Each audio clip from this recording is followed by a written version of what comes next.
Many of you have enjoyed my latest Duolingo analysis video and you asked me to do another one. The stock is down 60% over the last 6 months. It's really, really bad. And there's one main narrative that has been living with the stock since 2023. And it's the whole thing about Duolingo having no moat, having no competitive advantage. Google is going to take over Duolingo. And Google has been taking over Duolingo since 2023 from this article that I found, which was very, very funny. And people back then that were saying that Duolingo was not a great investment and the stock has no moat, no competitive advantage. And on this news, Duolingo fell to $151 per share, just like it's been going down recently. But that was 2 years ago. Now, if you look at what happened from 2 years ago till today, Duolingo has grown their paid subscribers from 4.8 million in 2023 to 11.5 million paid subscribers, over the almost a triple in paid subscribers. If you look at their free cash flow growth from 150 million in 2023 to $350 million in free cash flow, almost double over the last 2 years, since people believed that Google was supposedly taking on Duolingo. We take a look at their net profit margin. They were saying the company was not too profitable. Their net margin went from 3% to 40% over the last 2 years. So all those things that you're hearing right now about Duolingo dying, the company has no moat, no competitive advantage, this has been happening, guys, since 2023. Yet the company is still here. And it's here for one main reason. And it's a weird reason that I like to talk about. And this is the fact that Duolingo is more of a game than a learning app. And I know that sounds funny, but some people, they don't like to learn the traditional way. They don't like to sit in a classroom, listen to a teacher, do all these things. They like to learn in a fun way by taking on challenges and competing with their friends, which is something that you can do on Duolingo. You cannot do on Google. You cannot do it on ChatGPT, but you can compete with your friends and have different scores than your friends on Duolingo and play a certain game, and people find it fun. And they also learn while they are having fun. Not everyone learns this way, but some people, they only learn by having a little bit of fun or some kind of a game when they can learn something and have fun at the same time. And this is why Duolingo has remained here over the last 2 years, despite Google supposedly killing Duolingo and all these kind of companies, Apple and all of them, they were killing Duolingo. But Duolingo is still here for the fact that it's actually a game more than a learning app. And some people, they only learn through having a game, which is really funny, but this is the truth of why Duolingo is still here.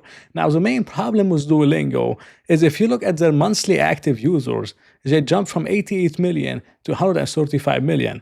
Now, this is really amazing. This is over 135 million people that use Duolingo every single month. But if we look at the daily active users, it jumps from 135 million per month to only 50 million per day. This is less than 50 or 60% of total monthly active users that actually use the app every single day. Now, if we look at the total of those 50 million, that are actually subscribers of Duolingo, where they pay Duolingo for the subscription, it's only about 11.5 million. This is a big problem. From 135 that use it every month to 50 million that use it every day to only 11.5 million that are actually paying for Duolingo. And this is why over the long term, Duolingo will eventually hit a growth wall where they're reaching hundreds of millions, maybe a billion people on their total monthly active users, but they can only convert so much of the monthly active users to the daily active users to the paid subscribers, which is really, eventually they're going to hit some kind of a growth wall, because again, not everyone can learn from a learning app, and some people get bored and they never continue, they lose motivation.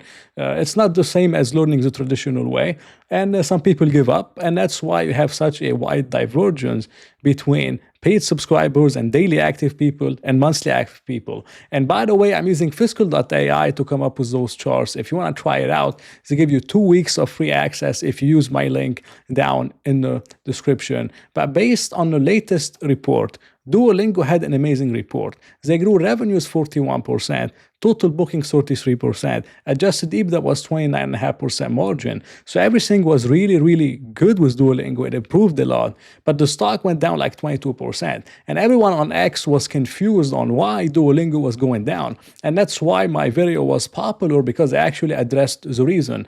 And the main reason for Duolingo going down so much is the flattish quarter-on-quarter revenue growth. So their guide for the fourth quarter is pretty much flat on revenue growth from Q3 to Q4.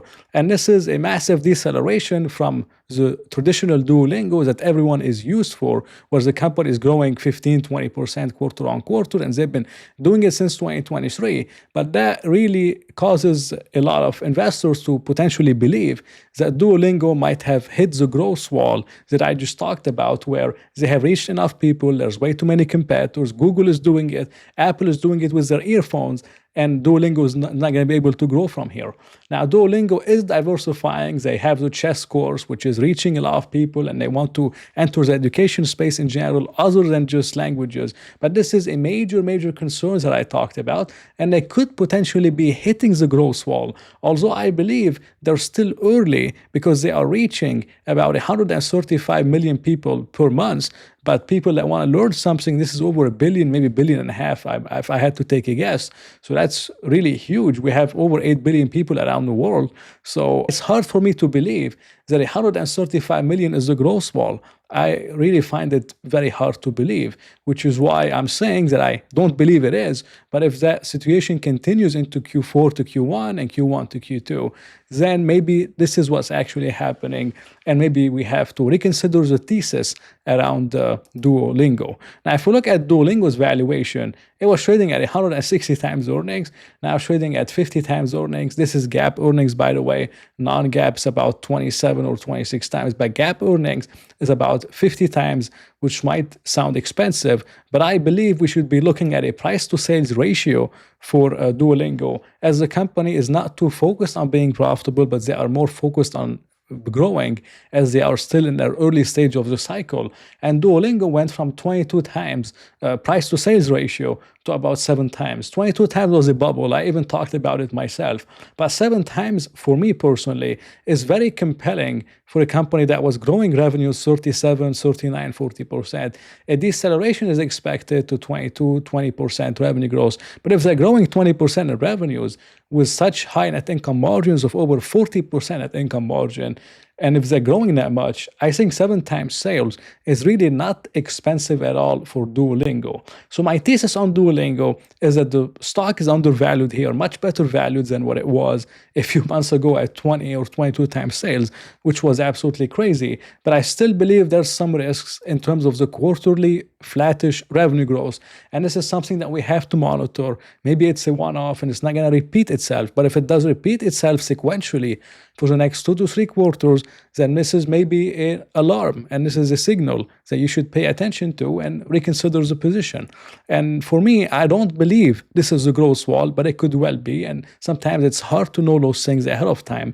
But that's just my opinion on Duolingo. It was not financial advice. Hope you enjoyed it. If you did enjoy it, please press the like button and maybe consider subscribing. So I'll talk to you in another video.